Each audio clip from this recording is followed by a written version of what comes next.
We're now watching Showbiz Now, your daily showbiz update. Ang pambansang ginoo na si David Licauco ay nag-explain sa mga netizen. Ito'y matapos marami ang magsabi na tila suplado daw ang kapuso hang actor. At hindi daw ito namamansin, isnabero. So yan po ang misinterpretation kay David.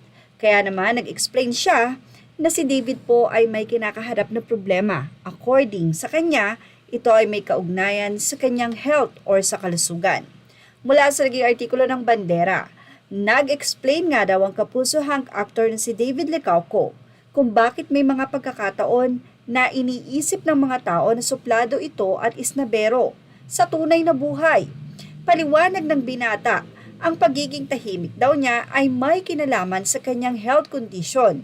Ito ay ang tinatawag na sleep apnea. Kung tama po ang ating pronunciation, correct me if I'm wrong.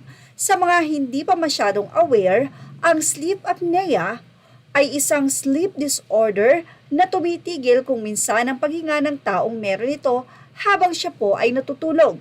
Sabi ni David, plano raw niyang magpa-opera dahil sa kanyang kondisyon pagkatapos ng primetime series nila ni Barbie Forteza sa GMA 7 na Maging Sino Ka Man.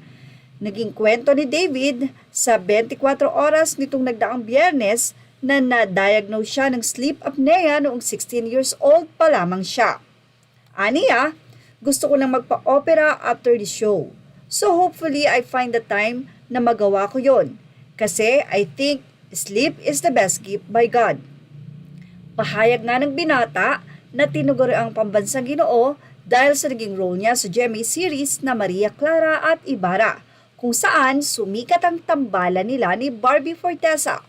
Kasunod nga nito ay ang nabanggit niya na napagkakamalan nga daw siyang suplado ng ilang fans, ngunit ipinaliwanag ni David na may kakonekta ito or koneksyon sa kanyang kondisyon. I tend to be parang iniisip ng mga tao na mataray ako, suplado, but actually may nafe-feel kasi ako sa umaga na bigate. So parang wala kang sa mood. So I had to work out. Pahayag pa ng aktor. Nauna rito, ibinalita na rin ni David last June 2023 ang pagkakaroon niya ng sleep apnea na siya ring nagiging dahilan ng pagiging late niya kung minsan sa taping ng kanyang mga projects. My breathing stops for like mga 30 seconds straight. 24 times in hour. So all throughout the night, hirap ako.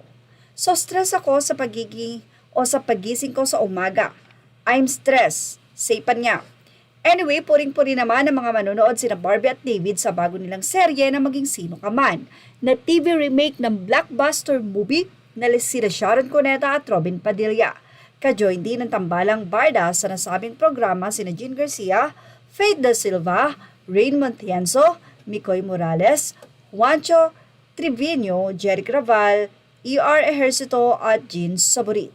Marami na nga ang sobrang excited sa nasabing teleserye. Yan ang ating Showbiz Now update. Images are all credit to the rightful owners and thank you for watching Showbiz Now.